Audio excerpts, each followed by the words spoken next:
In honor of Father's Day today, of course, today we will have a Father's Day message. And I want to start by taking you back to the summer of 2009. Some of you are like, I wonder what I did in the summer of 2009.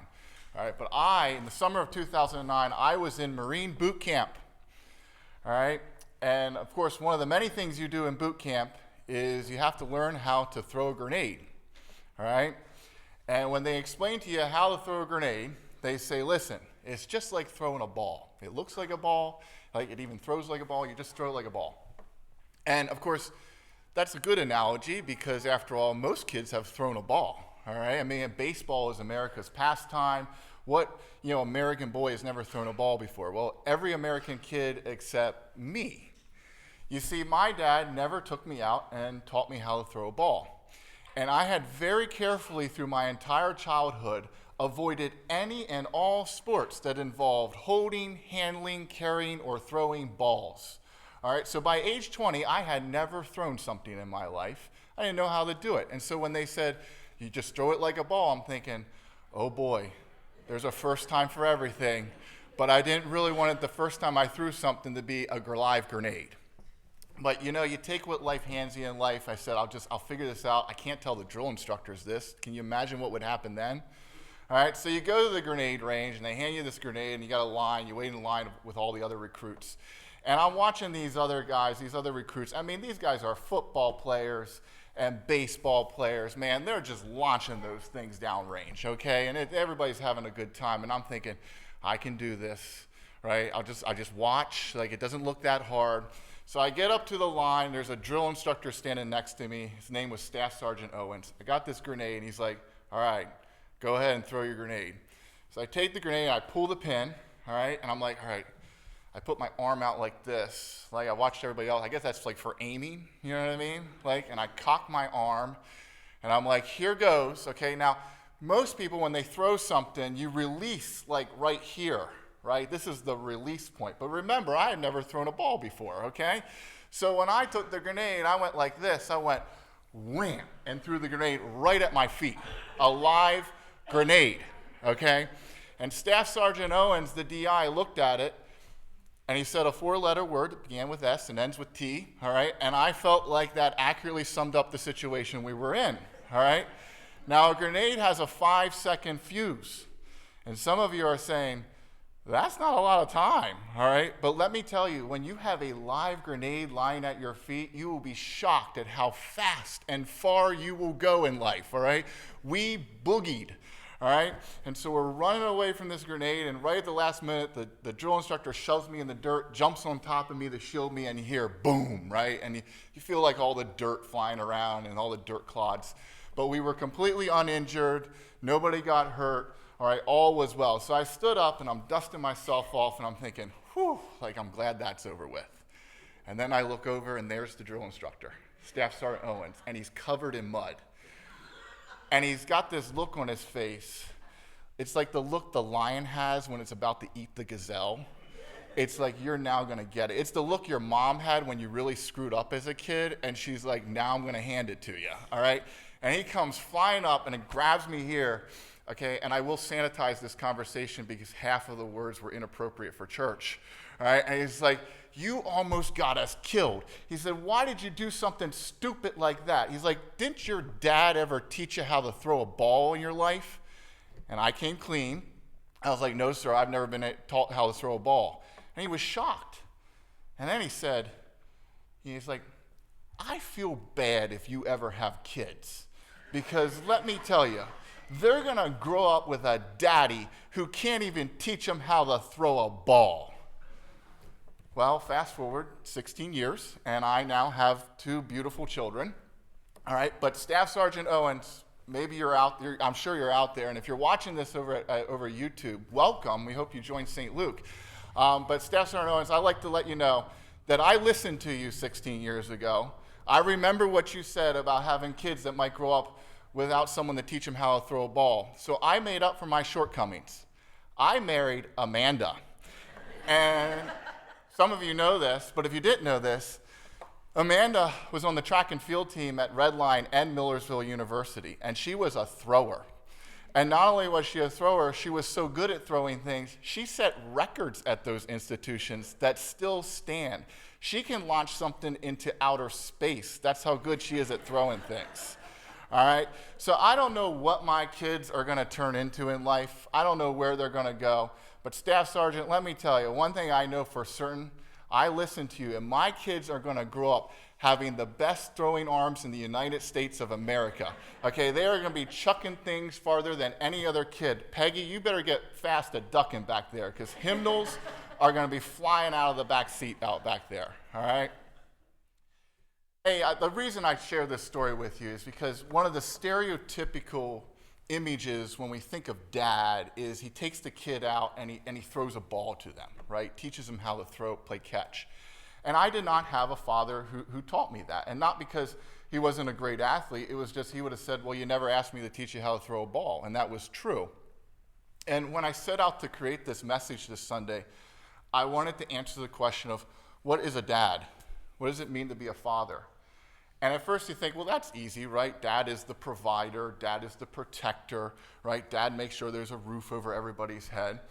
But as I started to really dig into this and talk to people about their dads or research about dads, you realize that for every family where the dad coached the t-ball team and coaches the football team and teaches the kid how to throw a ball, there's a family like mine where the dad did not do that.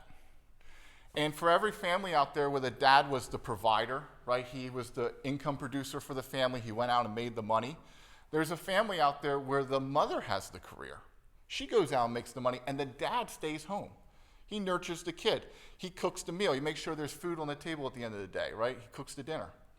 And for every family where the dad is the handyman, he's the carpenter, plumber, electrician all in one, he builds the house, there's a dad out there maybe is disabled, handicapped.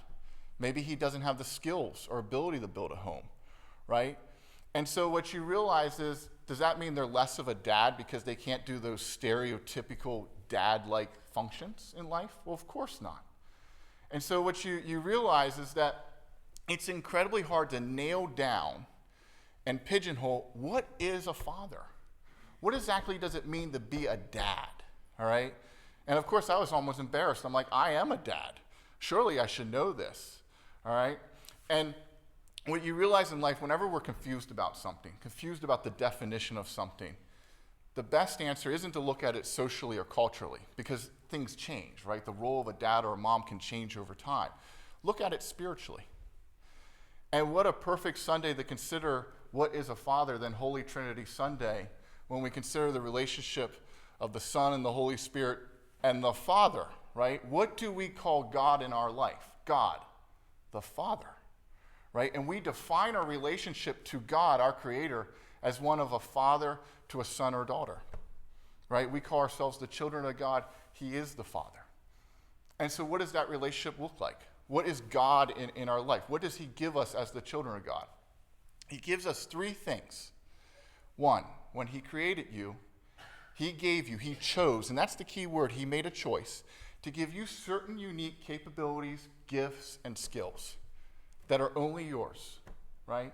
You look a certain way, you act a certain way, you have a certain personality, you have certain gifts. God gave you those. He made a choice on what to give each of us. Number two, he modeled behavior for us, right? He taught us how to live our lives, and then through his son, Jesus Christ, he modeled a certain way of life. He said, do it this way.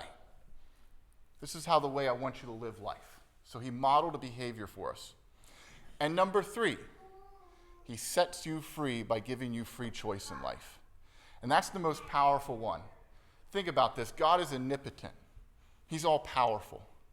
He's the Alpha and the Omega, the beginning and the end, the creator of the universe. If he wanted to create the universe, he can. And if he wanted to destroy the universe, he could. He is all powerful. And yet God chose to partially limit his power by giving you free choice, free will in life, right? You get to make up your own mind. He's not controlling you. I mean, if he wanted to, he could have done that. He could have made us sinless. We could have been little robots walking around the world doing exactly as God wanted us to do. But he didn't do that. He gave you free choice, free will. That means you can walk out this church today, and the first person you see, you can make a fist and you can punch him in the face. or you could open your arms wide and hug them and embrace them. It's your choice. God doesn't make you do that. You decide what you're going to do. That means if you want to turn your back on God and not believe in him and not love him, you have that choice. Or you have the choice that you can love him and you can follow him. Think how powerful that is. Those of you who have perhaps children who maybe don't visit or don't show up or don't come around, you know how hurtful it is when they turn their back on you. You think God doesn't hurt when people turn their back on him? But he so loved us, he gave us free choice and free will in our lives. That's what he does as the Father. He gives us skills, he gives us gifts, he models behavior for us, and then he sets you free to live the life you are going to live, to make the choices you want to make in your life. That's what a dad does in our lives, right? From the very day that the child is born here on earth, a father makes a choice. He decides, this is what I'm going to prioritize and teach my kids. It's his choice. He chooses what he feels is important to pass on to that kid. And the next thing he does, he models behavior for that kid. So some of you, and I'm sure many of the dads here, you might have been the primary income gainer. You felt it was important. Now, I had to go out, I have to make money for the family. They got to eat. And that was modeling a behavior for those kids, right?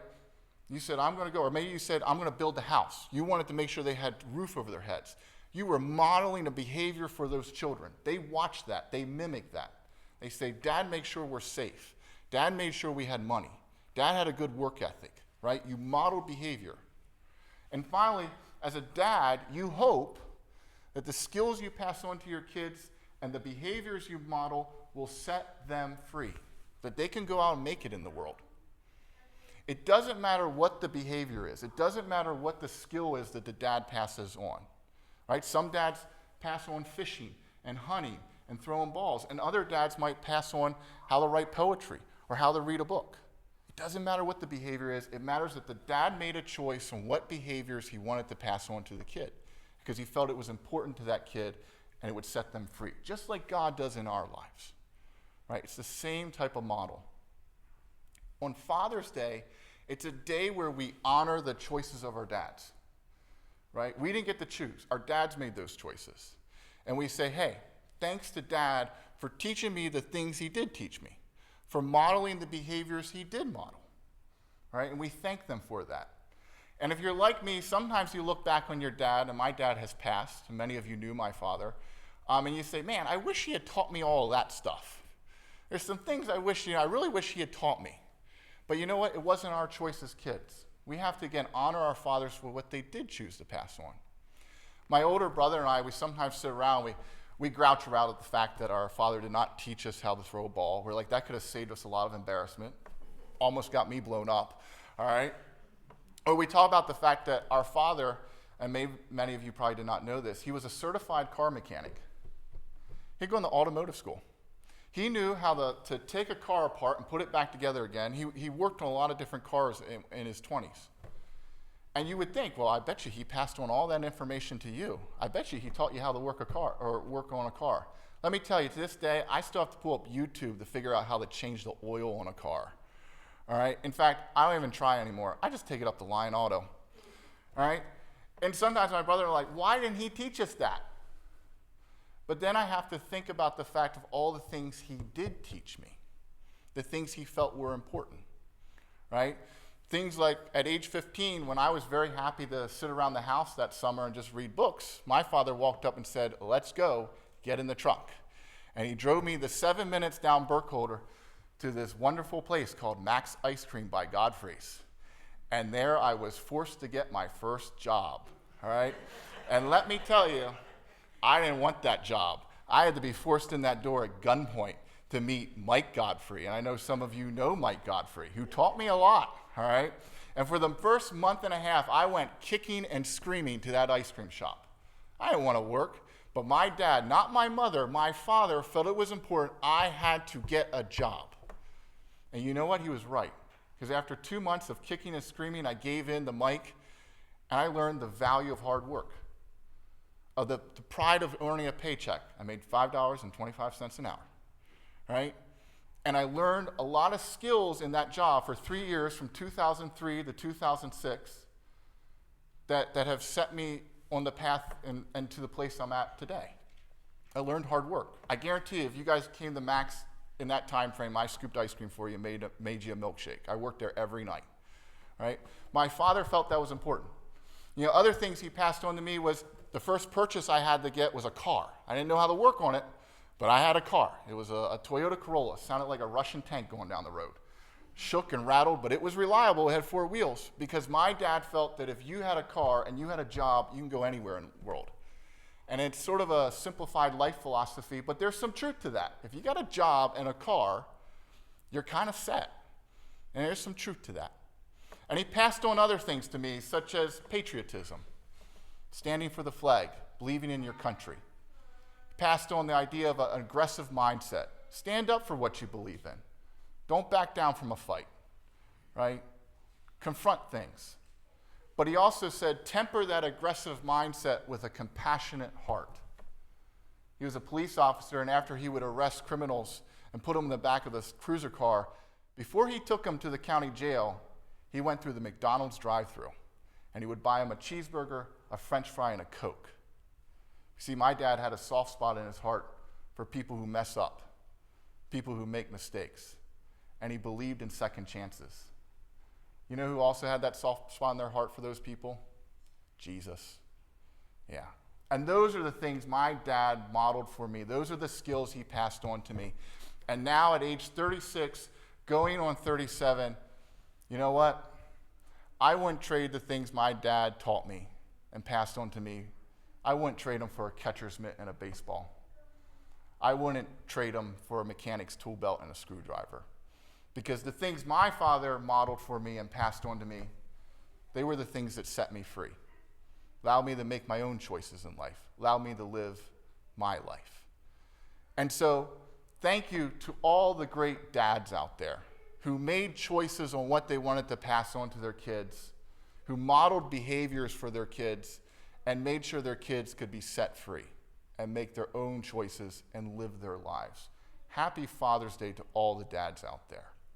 Now, to wrap this up, there's always a problem with these days that I call glory days, like Mother's Day and Father's Day and birthdays, because what it is, we put somebody on a pedestal, and what happens, and we say, oh, you're so great, right? What happens when we do that, your ego goes like out the roof, all right, because you're like, oh, I'm so great, right? So I always encourage people, you got to remember to be humble in life. We should always have some humility in life, all right? And that's good. We got to keep our egos in check, okay? So dads, and I include myself at that, as great as we are, we didn't always do it, the right way. We weren't always pleasant to be around. We were grumpy, okay? Sometimes we were a pain. People had to put up with our moods, all right? And so we got to remind ourselves of that. I always loved the story of the Roman emperors when they would triumph into Rome. They would ride this chariot with white horses, and their legions would march beside them. Everybody would cheer and throw rose petals on them, and it was all about the emperor. But they would always put a slave behind the emperor in the chariot, and he would whisper in the emperor's ear, remember, all glory is fleeting. All glory is fleeting. So dads, you got to remember on this day, we have to keep our egos in check, all right?